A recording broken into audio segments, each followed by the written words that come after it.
Everyone, ನಮಸ್ಕಾರ. ನಾನು ನಿಮ್ಮ ಸವಿತಾ. ಈ ಸೀಸನ್ಗೆ ತಕ್ಕಂತ ಒಂದು ಫುಡ್ ಅನ್ನ ನಾನು ರೆಡಿ ಮಾಡ್ತಾ ಇದ್ದೀನಿ. ಏನಪ್ಪಾ ಅಂತ ಹೇಳಿದ್ರೆ, ಹಪ್ಪಳಗಳನ್ನ ಈಗಾಗಲೇ ತೋರಿಸಿದ್ದೀನಿ ನಾನು. ಅದರಲ್ಲೂ ಅಕ್ಕಿ ಹಪ್ಪಳನೂ ತೋರಿಸಿದ್ದೀನಿ, ಮತ್ತೆ ಜೋಳದ ಹಪ್ಪಳನ ಈ ವರ್ಷದ ಇಂಚೆನೆ ತೋರಿಸಿದ್ದೀನಿ. ಮತ್ತೆ ಈ ವರ್ಷ ಮತ್ತೆ ಅದೇ ರಿಪೀಟ್ ಮಾಡಲೇಬೇಕಲ್ಲ ವರ್ಷ ವರ್ಷ. ಹಂಗಾಗಿ ನನಗೆ ಬಹಳ ಕಮೆಂಟ್ಗಳು ಬಂದಿತ್ತು ಹಪ್ಪಳದ ಒಂದು ವಿಡಿಯೋಕ್ಕೆ.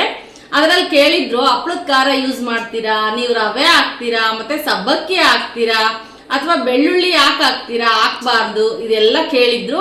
ಹಂಗಾಗಿ ಅವೆಲ್ರಿಗೂ ನಾನೊಂದು ಕ್ಲಾರಿಟಿ ಕೊಡೋಕ್ಕೋಸ್ಕರ ಮತ್ತೆ ನಾನು ಹೊಸದಾಗಿ ಆ ಸರಿ 1 kg ಜೋಳದ ಹಿಟ್ಟಿಂದ ಹಪ್ಪಳ ಮಾಡಿದ್ದೆ. ಈ ಸರಿ 2 kg ಜೋಳದ ಹಪ್ಪಳನ ಮಾಡ್ತಾ ಇದ್ದೀನಿ. ಅದಕ್ಕೆ ಏನೇನೆಲ್ಲ ಇಂಗ್ರೀಡಿಯೆಂಟ್ಸ್ ಯೂಸ್ ಮಾಡ್ತಾ ಇದ್ದೀನಿ ಅಂತಲೂ ಕೂಡ ಹೇಳಿದ್ದೀನಿ ಈಗಾಗಲೇ. ಅದನ್ನ ಹೇಗೆ ಮಾಡೋದು ಅಂತಲೂ ಕೂಡ ನಾನು ನಿಮಗೆ ತೋರಿಸ್ತಾ ಹೋಗ್ತೀನಿ. ಇದೇ ಥರ ಮಾಡಿ ನೀವು ನಿಮಗೆ ಗೊತ್ತಿರೋ ಮಟ್ಟಕ್ಕೆ ಆದರೆ ನೀವು ಯೂಸ್ ಮಾಡ್ಕೊಳ್ರಿ. ಬಟ್ ನಾನು ಮಾಡೋದೆಲ್ಲ ಹಿಂಗೇನೆ, ಬೆಳ್ಳುಳ್ಳಿ ಹಾಕಲ್ಲ, ಹಪ್ಪಳಕ್ಕೆ ಖಾರ ಹಾಕೋದಿಲ್ಲ ನಾನು. ಹಂಗಾಗಿ ಈಗ ತೋರಿಸ್ತಾ ಇರೋದು ಪಕ್ಕ ನಾನು ಜೋಳದ ಹಪ್ಪಳ ಈ ಥರನೇ ಮಾಡೋದು. ಬನ್ನಿ ಇವಾಗ ಮಾಡೋಣ.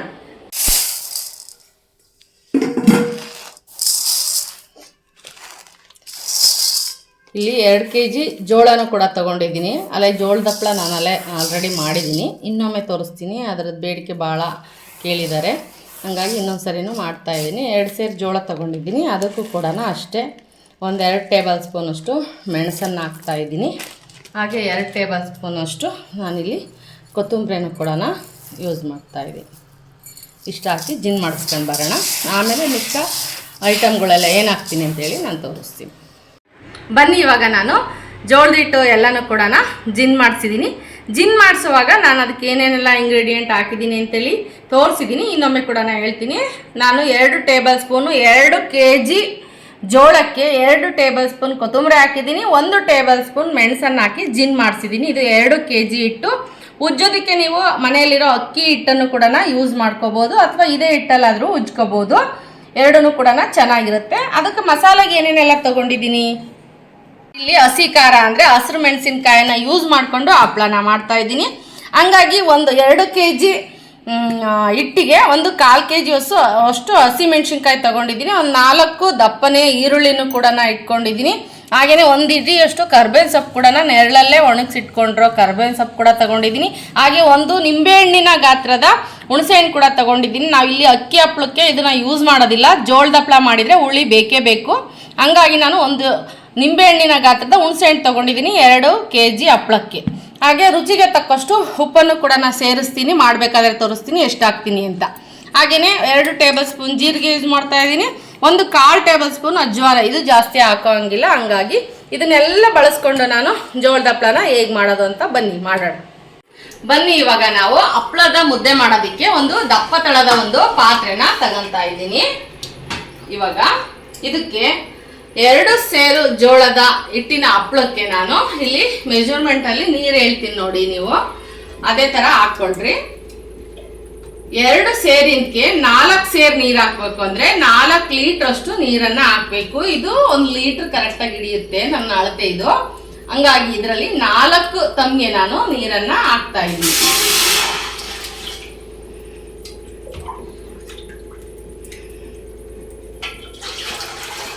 ಎರಡು, 3,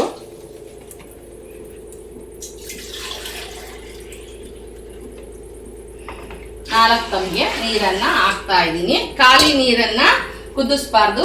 ಹಂಗಾಗಿ ನಾನು ಸ್ವಲ್ಪ ರುಚಿಗೆ ತಕ್ಕಷ್ಟು ಉಪ್ಪನ್ನ ಇಲ್ಲಿ ಹಾಕ್ತಾ ಇದ್ದೀನಿ. ಸ್ವಲ್ಪನೇ ಉಪ್ಪನ್ನ ಹಾಕ್ತಾ ಇದ್ದೀನಿ. ಆಮೇಲೆ ಎಷ್ಟು ಹಾಕ್ತೀನಿ ಅಂತಲೂ ಕೂಡ ಮಸಾಲೆ ರುಬ್ಕೋಬೇಕಾದ್ರೆ ನಾನು ನಿಮಗೆ ತೋರಿಸ್ತಾ ಹೋಗ್ತೀನಿ. ಬನ್ನಿ ಇವಾಗ ನಾವು ಸ್ವಲ್ಪ ಹಿಟ್ಟನ್ನ ಕಲಸ್ಕೊಳ್ಳೋಣ. ಲಿಡ್ಡನ್ನ ಕ್ಲೋಸ್ ಮಾಡೋಣ. ಹಂಗಾದ್ರೆ ಬೇಗ ಹೆಸರು ಮಳ್ಳುತ್ತೆ ಅಂತ ಹೇಳ್ತೀವಿ ನಾವು. ನೀರು ಕುದಿಯೋದಿಕ್ಕೆ ಹೆಸರಿಟ್ಟಿದ್ದೀವಿ ಅಂತ ಹೇಳ್ತೀವಿ, ಅದು ಮಳ್ಳಿ. ಇವಾಗ ನಾನು ಹಿಟ್ಟನ್ನ ಕಲಸ್ಕೊತೀನಿ. ಇದಕ್ಕೆ ಹೆಸರು ಕಲಸೋದಿಕ್ಕೆ ನಾನು 1/4 kg ಅಷ್ಟು ಹಿಟ್ಟನ್ನ ಇಲ್ಲಿ ಬಳಸ್ತಾ ಇದ್ದೀನಿ. ನಾವು ಮಸಾಲೆ ರುಬ್ಕೊಳ್ಳೋಕ್ಕೆ, ಹಿಟ್ಟು ಕಲಿಸ್ಕೊಳ್ಳೋಕ್ಕೆ 1ರಿಂದ 1.5 ಚೆಂಬಷ್ಟು ನಾವು ನೀರು ಯೂಸ್ ಮಾಡಬೇಕಾಗುತ್ತೆ.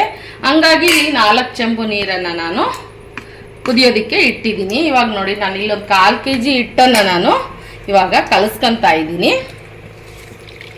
ಸ್ವಲ್ಪ ಸ್ವಲ್ಪನೇ ನೀರನ್ನು ಹಾಕ್ಕೊಂಡು ಗಂಟಿಲ್ದಂಗೆ ಕಲಿಸ್ಬೇಕು. ಅದು ಕುದಿಯೋ ಅಷ್ಟೊತ್ತಿಗೆ ಒಂದು ಸ್ವಲ್ಪ ನೆನೆಯುತ್ತೆ. ದೋಸೆ ಹಿಟ್ಟಿನ ಅದಕ್ಕೆ ಕಲಿಸ್ಬೇಕು, ಸ್ವಲ್ಪ ಸ್ವಲ್ಪ ನೀರನ್ನು ಹಾಕ್ಕೊಂಡು. ಕರೆಕ್ಟಾಗಿ ಅಳತೆ ಇದ್ದರೆ ಜೋಳದ ಹಪ್ಪಳದ ಮುದ್ದೆ ಹಲ್ವಾ ಥರ ಬರುತ್ತೆ. ಆ ಥರ ಇದ್ದರೆ ಹಪ್ಪಳಗಳು ಒಡೆಯೋದಿಲ್ಲ, ಮುರಿಯಲ್ಲ, ಉಜ್ಜೋದಕ್ಕೂ ತುಂಬಾ ಚೆನ್ನಾಗಿ ಬರುತ್ತೆ. ಅವ್ರಿಗೆಲ್ಲ ಒಡೆಯಲ್ಲ, ತಿನ್ನೋದಕ್ಕೂ ತುಂಬಾ ರುಚಿಯಾಗಿರುತ್ತೆ. ನಾನು ಈ ವರ್ಷ ಎಲ್ಲ ಹಸಿ ಖಾರದ್ದೇ ಹಪ್ಪಳ ಮಾಡ್ತಾಯಿದ್ದೀನಿ, ಎಲ್ಲ ಥರದ್ದು. ಅಂದರೆ ಹಸಿ ಮೆಣಸಿನ್ಕಾಯಿನೇ ಯೂಸ್ ಮಾಡ್ತಾಯಿದ್ದೀನಿ. ಬೇಡ ನಮಗೆ ಹಸಿಮೆಣ್ಸಿನ್ಕಾಯಿ ಅನ್ನೋರು ಇದೊಂದು ಹಸಿಮೆಣ್ಸಿನ್ಕಾಯಿ ಒಂದು ಸ್ಕಿಪ್ ಮಾಡಿ ಅಳತೆಗೆ ಸರಿಯಾಗಿ ಖಾರದ ಪುಡಿ, ಅದು ಅಷ್ಟೇ 1 kgಗೆ 1.5 ಮುಷ್ಟಿಯಷ್ಟು ಖಾರದ ಪುಡಿನ ಯೂಸ್ ಮಾಡ್ಕೊಳ್ರಿ. ನಾನಿಲ್ಲಿ 1/4 kg ಹಸಿಮೆಣ್ಸಿನ್ಕಾಯಿನ ಯೂಸ್ ಮಾಡಿದ್ದೀನಿ.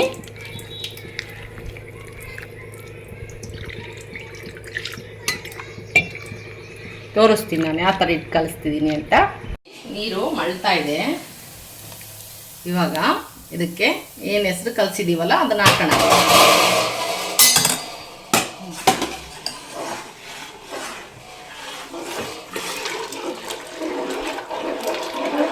ಕೈ ಬಿಡಬಾರ್ದು, ಅದು ಒಂದು ಕುದಿ ಬರೋ ತನಕನೂ ಗುರಾಡ್ತಾನೇ ಇರಬೇಕು, ಇಲ್ಲಾಂದರೆ ಗಂಟಾಗ್ಬಿಡುತ್ತೆ.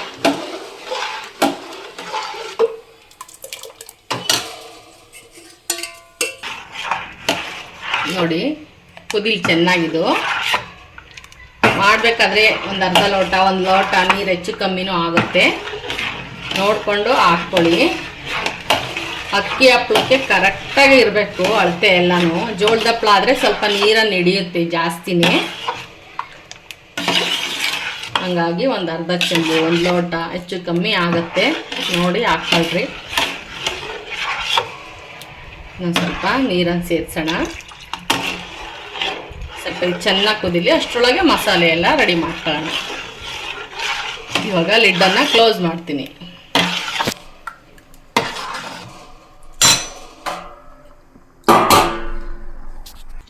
ಬನ್ನಿ, ನಾನು ಫಸ್ಟು ಈರುಳ್ಳಿನ ನುಣ್ಣಗೆ ಪೇಸ್ಟ್ ಮಾಡ್ಕೊತೀನಿ.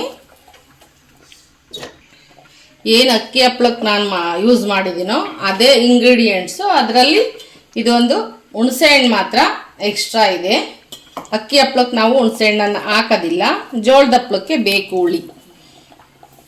ಹಾಗಾಗಿ ಫಸ್ಟ್ ಇದನ್ನು ಪೇಸ್ಟ್ ಮಾಡಿಕೊಂಡು ಆನಂತರ ಕರಿಬೇವು ಮೆಣಸಿನ್ಕಾಯನ್ನು ನಾನು ಸ್ವಲ್ಪ ತರಿಯಾಗಿ ಮಿಕ್ಸ್ ಮಾಡ್ಕೊತೀನಿ. ಬನ್ನಿ ಇದನ್ನು ರುಬ್ಕೊಂಡು ಬರೋಣ. ನೋಡಿ ಈ ಥರ ನುಣ್ಣಗೆ ಪೇಸ್ಟ್ ಮಾಡ್ಕೊಂಡಿದ್ದೀನಿ. ಒಟ್ಟಿಗೆ ಹಾಕ್ಕೊಳ್ಳೋಕ್ಕೆ ಜಾರಿಗೆ ಜಾಸ್ತಿ ಆಗುತ್ತೆ, ಹಂಗಾಗಿ ನಾನು ಇದನ್ನು ಒಂದು ಪಾತ್ರೆಗೆ ತೆಗೆದು ಇದರೊಳಗೆ ಮೆಣಸಿನ್ಕಾಯಿ ಎಲ್ಲ ಮುರಿದು ತರಿಯಾಗಿ ರುಬ್ಕೊತೀನಿ. ಕೂಡ ಸ್ವಲ್ಪ ಪೇಸ್ಟು ನುಣ್ಣಗಿರಬಾರ್ದು, ಒಂದು ಸ್ವಲ್ಪ ಲೈಟ್ ತರಿಯಾಗಿರಲಿ, ಚೆನ್ನಾಗಿ ಕಾಣುತ್ತೆ ಹಪ್ಪಳ. ಇದಕ್ಕೆ ಕರ್ಬೇವಿನ ಸೊಪ್ಪು ಕೂಡ ಹಾಕ್ಕೊಂಡು ಇದನ್ನು ಕೂಡ ಒಂದು ಸ್ವಲ್ಪ ತರಿಯಾಗಿ ಇರಲಿ, ಗ್ರೀನ್ ಆಗಿ ಚೆನ್ನಾಗಿ ಕಾಣುತ್ತೆ ಹಪ್ಪಳ ಅಂತ. ನುಣ್ಣಗೆ ಏನು ಪೇಸ್ಟ್ ಮಾಡ್ತಾ ಇಲ್ಲ ನಾನು. ಮೆಣಸಿನ್ಕಾಯಿಂದು ಕೂಡ ಪೇಸ್ಟ್ ಮಾಡ್ಕೊಂಡಿದ್ದೀನಿ. ಇವಾಗ ಇದಕ್ಕೆ ಹುಣಸೆ ಹಣ್ಣಿನ ರಸ ಮತ್ತು ಎಲ್ಲ ಮಸಾಲೆನೂ ಕೂಡ ಏನೇನು ಹಾಕ್ತೀನಿ ಎಲ್ಲ ಇದಕ್ಕೆ ಹಾಕ್ಬಿಡ್ತೀನಿ. ಇದಕ್ಕೆ ಹುಣಸೆ ಹಣ್ಣಿನ ರಸನೂ ಕೂಡ ಹಾಕಂತ ಇದ್ದೀನಿ. ಇದನ್ನೆಲ್ಲ ಹೆಚ್ಚಿಗೆ ಪಲ್ಪ್ ಅಂತ ತಗೊತಾ ಇದ್ದೀನಿ. ನಾನು ಸಬ್ಬಕ್ಕಿ, ಅವಲಕ್ಕಿ, ಮಂಡಕ್ಕಿ ಇದು ಯಾವುದನ್ನು ಯೂಸೇ ಮಾಡ್ತಾ ಇಲ್ಲ.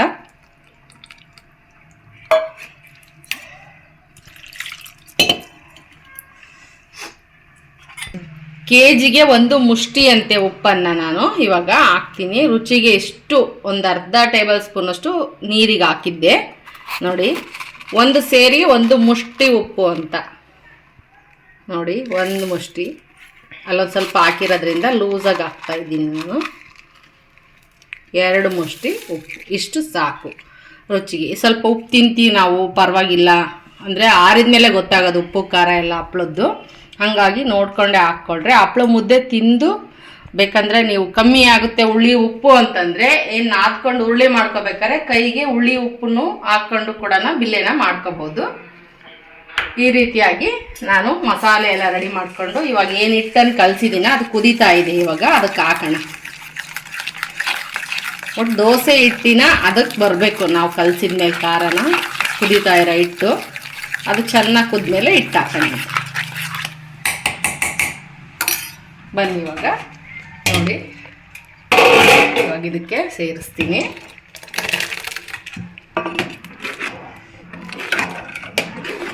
ಖಾರದ ಪುಡಿ ಹಾಕಿದ್ರೆ ಕೆಂಪಗಾಗುತ್ತೆ, ಮೆಣಸಿನ್ಕಾಯಿ ಹಾಕಿದರೆ ಹಸಿರಾಗಿರುತ್ತೆ.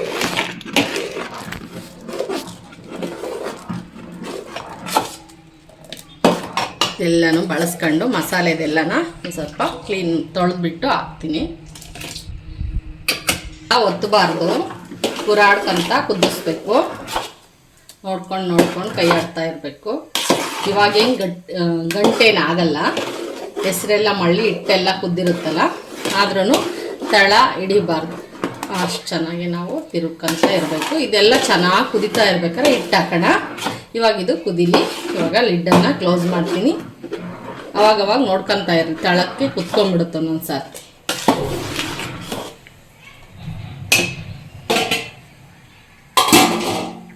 ಬನ್ನಿ ಇವಾಗ ನೋಡ್ರಿ, ಈ ಥರ ಕುದೀತಾ ಇರಬೇಕು. ನೋಡ್ರಿ ಹಿಂಗೆ ವೈಟ್ ಆಗಿ ಒಂದು ಲೇಯರ್ ಬಂದಿದೆ ನೋಡ್ರಿ, ಶೈನಿಂಗ್ ಲೇಯರ್. ಬನ್ನಿ ಇವಾಗ ಹಿಟ್ಟು ಹಾಕೋಣ.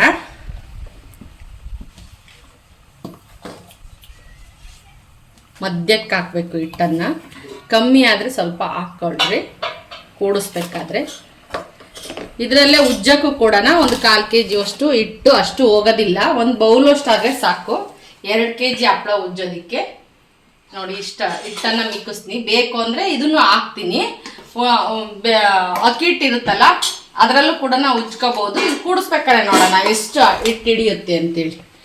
ದುಂಡಿಗೆ ಹಾಕಬೇಕು. ಇವಾಗ ಇದಕ್ಕೆ 1/4 ಟೇಬಲ್ ಸ್ಪೂನು ಜೀರಿಗೆ ಹಾಕೋಣ. ಇದನ್ನು ಪುಡಿ ಮಾಡಾಕಿದ್ರೆ ಹಪ್ಪಳ ಕಪ್ಪಾಗ್ಬಿಡುತ್ತೆ. ಹಾಗಾಗಿ ಮೇಲೆ ಲಾಸ್ಟಿಗೆ ಕೂಡಿಸ್ಬೇಕಾದ್ರೆ ಅಷ್ಟೇ ಅದು ಸೇರಬೇಕು, ಆ ಥರ ಹಾಕಬೇಕು. ಇವಾಗ ಜೀರಿಗೆ 2 ಟೇಬಲ್ ಸ್ಪೂನ್ ಅಷ್ಟು ಹಾಕ್ತೀನಿ. 1/4 ಟೇಬಲ್ ಸ್ಪೂನು ಅಜ್ವಾನ, 2 ಟೇಬಲ್ ಸ್ಪೂನು ಜೀರಿಗೆ ಈ ಥರ ಮೇಲೆ ಹಾಕಬೇಕು. ಅವಾಗ ಕೂಡಿಸ್ಬೇಕಾದ್ರೆ ಮಿಕ್ಸ್ ಆಗುತ್ತೆ. ಫಸ್ಟೇ ಮಿಕ್ಸ್ ಆಗಿಬಿಟ್ರೆ ಕಪ್ಪಾಗ್ಬಿಡುತ್ತೆ ಹಪ್ಪಳ. ಇವಾಗ ಲಿಡ್ಡನ್ನು ಅರ್ಧಕ್ಕೆ ಈ ಥರ ಮುಚ್ಚೋಣ. ಕುದೀಲಿ. ಒಂದು 10 ನಿಮಿಷ ಕುದ್ಮೇಲೆ ಕೂಡಿಸ್ಕೊಳ್ಳೋಣ ಹಪ್ಪಳ. ಮುದ್ದೆ ಹಿಂಗೆ ಬರುತ್ತೆ ಹಪ್ಪಳದ ಮುದ್ದೆ ಅಂತ ನೋಡೋಣ. ಬನ್ನಿ ಇವಾಗ ಹಪ್ಪಳದ ಮುದ್ದೆ ಕುದ್ದಿದೆ. 10 ನಿಮಿಷ ತನಕ ಇದನ್ನು ಕುದಿಸಿದ್ದೀನಿ. ಇವಾಗ ಕೂಡ್ಸೋಣ. ನಾನು ಸ್ಟವ್ ಮೇಲೆ ಮಾಡ್ತಾ ಇದ್ದೀನಿ. ಸೌಲಭ್ಯ ಇರೋರು ಹೊರಗಡೆ ಒಲೆ ಇಟ್ಕೊಂಡು ಕೂಡ ಮಾಡ್ಕೋಬೋದು. ನಾನು ಇಲ್ಲೇ ಮಾಡ್ತಾ ಇದ್ದೀನಿ. ಈ ರೀತಿಯಾಗಿ ಗಂಟು ಬಿಡಿಸ್ಕೊಂಡು ನೀಟಾಗಿ ಕೂಡಿಸಿ ಚೆನ್ನಾಗಿ ಬೆಂದರೆ ಮುದ್ದೆ ಅರ್ಗೊಡಿಯಲ್ಲ, ಸೀಳಲ್ಲ, ಹಲ್ವ ಥರ ಬರಬೇಕು ಹಿಟ್ಟು.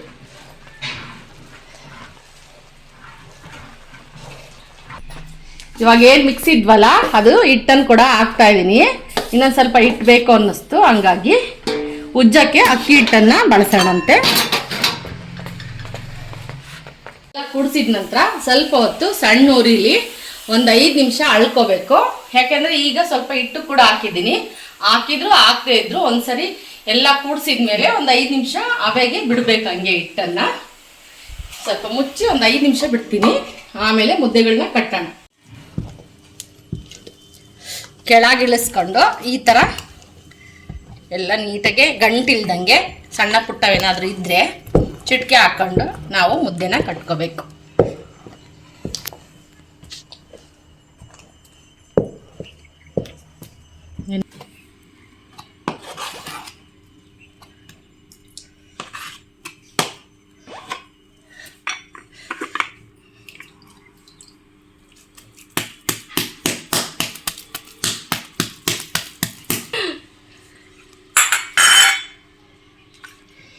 ಈ ಥರ ಎಲ್ಲ ಸಣ್ಣದಾಗಿ ಎಲ್ಲ ಸಣ್ಣ ಗಂಟೆನಾದರೂ ಇದ್ದರೆ ಹೊಡ್ಕೊಂಡು ಮುದ್ದೆಗಳನ್ನ ಮಾಡಿಟ್ಕೊಂಡ್ರೆ ನಮಗೆ ಉರುಳಿ ಮಾಡ್ಕೊಳ್ಳೋಕ್ಕೆ ಸಹಾಯ ಆಗುತ್ತೆ ಅಂಥೇಳಿ ಈ ಥರ ಮುದ್ದೆಗಳನ್ನ ಮಾಡ್ಕೊತೀವಿ. ಎಲ್ಲ ಮುದ್ದೆಗಳನ್ನ ಕಟ್ಟಿ ತೋರಿಸ್ತೀನಿ. ನೋಡಿ ಇಷ್ಟು ಮುದ್ದೆ ಆಗಿದೆ. 9 ಮುದ್ದೆ, 2 kg ಜೋಳದ ಹಿಟ್ಟಿಗೆ ಈ ಥರ ಸಣ್ಣದು 9 ಮುದ್ದೆ ಆಗಿದೆ.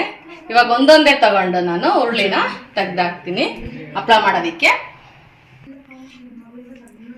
ಈಗ ಮುದ್ದೆ ತಗೊಂಡು ನಾನು ಒಂದೊಂದೇ ಇವಾಗ ಉರುಳಿನ ಕಿತ್ತಾಕ್ತೀನಿ. ನೋಡಿ ಈ ಥರ ಸಣ್ಣವೇನಾದರೂ ಸಿಕ್ಕರೆ ಮತ್ತು ಒಡ್ಕೋಬೋದು, ಮತ್ತು ಮಸಾಲೆ ಎಲ್ಲ ನೀಟಾಗಿ ಕೂಡ್ಕೊಳ್ಳುತ್ತೆ ಅಂತ ನಾವು ಈ ಥರ ಉರುಳಿ ಮಾಡ್ಕೋಬೇಕು. ಇದು ಆದ ಸ್ವಲ್ಪ ನೋಡ್ರಿ ಈ ಥರ ಉರುಳಿ ಮಾಡ್ಕೊಂಡು ಇವಾಗ ಒಂದಿಷ್ಟು ಮಾಡ್ಕೊಂಡು ಕುತ್ಕೊಂಡು ಉಜ್ಕೊಂಡು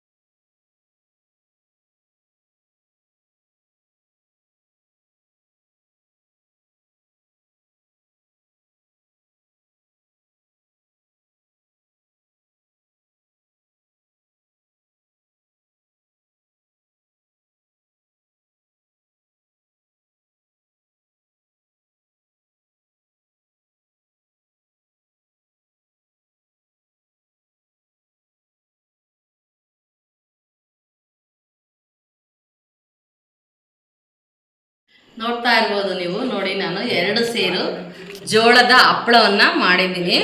ಫೈನಲ್ ಆಗಿ ಒಣಗಿದ ಮೇಲೆ ಈ ಥರ ಆಗಿದೆ. ಒಂದು 25-30 ಹಪ್ಪಳ ನೆನ್ನೆ ಅಕ್ಕಿ ಹಪ್ಪಳ ಮಾಡಿದ್ಕಿಂತ ಹೆಚ್ಚಾಗಿ ಒದಗಿದೆ. ಅಂದರೆ ಕೂಡಿಸ್ಬೇಕಾದ್ರೆ ಎಲ್ಲ ಹಿಟ್ಟನ್ನು ಇದಕ್ಕೆ ಪೂರ್ತಿ ಹಾಕಿ ಅಕ್ಕಿ ಹಿಟ್ಟಲ್ಲಿ ಉಜ್ಜಿದ್ದೀನಿ. ಇದನ್ನ ಅದೇ ಹಿಟ್ಟಲ್ಲಿ ಉಜ್ಜಿದ್ರಿಂದ ಒಂದು 200 ಗ್ರಾಮ್ ಅಷ್ಟು ಹಿಟ್ಟಿಂದು ಹಪ್ಪಳ ಕಮ್ಮಿ ಆಯಿತು. ಇಲ್ಲಿ 200 ಗ್ರಾಮ್ ಹಿಟ್ಟಿನ ಹಪ್ಪಳ ಜಾಸ್ತಿ ಆಯಿತು ಅಂತ ಅನ್ಕೋಬೋದು. ನೋಡಿ ಈ ಥರ ಆಗಿದೆ. ತುಂಬ ಚೆನ್ನಾಗಿ ಬಂದಿದೆ ಎಲ್ಲ ಹಪ್ಪಳಗಳು. ಇದನ್ನೊಂದು 2-3 ದಿವಸ ಪುಟ್ಟಿ ಹಾಗೆ ಇಟ್ಬಿಟ್ಟು ಬೆಳಗ್ಗೆ ಈ ಹಪ್ಪಳ ಇದೆಲ್ಲ ಮುಗಿದಿದ್ದು ಇದಕ್ಕೆ ಒಳಗಡೆನೆ 2 ದಿವಸ ಪುಟ್ಟಿ ಒಳಗಿರ್ತೀನಿ ಅಕ್ಕಿ ಹಪ್ಪಳನ. ಇದು ಜೋಳದ ಹಪ್ಪಳ ಇವಾಗ ತಾನೇ ತುಂಬಿರೋದ್ರಿಂದ ನಾಳೆ ಸ್ವಲ್ಪ ಬಿಸಿಲಿಗೆ ಇಟ್ಟು ಮತ್ತೆ ಒಂದು 2 ದಿವಸ ಬಿಟ್ಟು ನಾನು ಬಾಕ್ಸಿಗೆಲ್ಲ ತುಂಬಿಡ್ತೀನಿ. ಈ ರೀತಿಯಾಗಿ ಹಪ್ಪಳ ಬರುತ್ತೆ. ನಾನು ಏನು ಮೆಜರ್ಮೆಂಟ್ ಅಲ್ಲಿ ತಗೊಂಡು ಮಾಡಿದ್ದೀನೋ ಅಷ್ಟೆಲ್ಲ ಇಂಗ್ರೀಡಿಯೆಂಟ್ ಹಾಕಿ ಮಾಡಿದ್ರೆ ನೀವು ಇಷ್ಟು ಚೆನ್ನಾಗಿರೋ ಹಪ್ಪಳ ಬರುತ್ತೆ. ನಾಳೆ ಇದನ್ನ ಕರ್ದ್ಬಿಟ್ಟು ಯಾವ ತರ ಬಂದಿದೆ ಅಂತೇಳಿ ವಿಡಿಯೋನ ಅಪ್ಲೋಡ್ ಮಾಡ್ತೀನಿ. ಇವಾಗ ಜೋಳದ ಹಪ್ಪಳನೂ ಕೂಡ ಒಣಗಿ ಆಯ್ತು. ಅದನ್ನು ಕೂಡ ಕರ್ದು ನೋಡೋಣ ಯಾವ ತರ ಬರುತ್ತೆ ಅಂತ ಹೇಳ್ಬಿಟ್ಟು ಬನ್ನಿ. ಇವಾಗ ಎಣ್ಣೆನ ಆಲ್ರೆಡಿ ಕಾಯಕ್ಕಿಟ್ಟಿದ್ದೀನಿ. ನಾನು ನಿನ್ನೆ ದಿವಸ ಅಕ್ಕಿ ಹಪ್ಪಳನ ಕರ್ದಿದ್ದೆ. ನನಗೆ ಇವತ್ತು ಜೋಳದ ಹಪ್ಪಳನೂ ಕೂಡ ಕರಿತಾ ಇದ್ದೀನಿ. ನೋಡಿ ಎಷ್ಟು ಹಗುರವಾಗಿ ಬರ್ತಾ ಇದೆ ಅಂದರೆ ಹಪ್ಪಳ ಅಷ್ಟು ಹಗುರವಾಗಿ ಬರ್ತಾ ಇದೆ.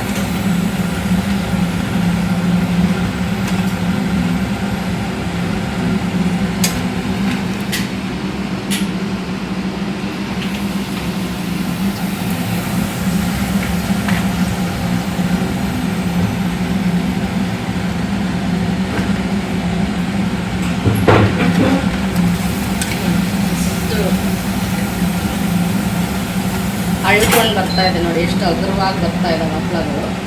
ಬಾಯಲ್ಲಿ ಇಟ್ಕೊಂಡ್ರೆ ಹಾಗೆ ಕರಗುತ್ತೆ. ಇದು ಬರೀ ಜೋಳದ ಹಪ್ಪಳ.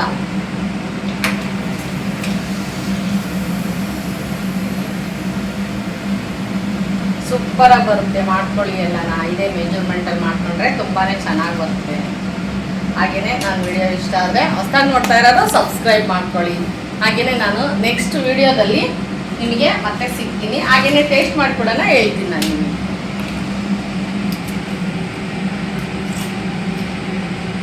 ತುಂಬ ಸಾಫ್ಟಾಗಿ ಬಂದಿದೆ, ಸ್ಮೂತ್ ಅನಿಸುತ್ತೆ, ಹಾರ್ಡಿಲ್ಲ ಹಪ್ಪಳ. ನೋಡ್ಬೋದು ನೀವು.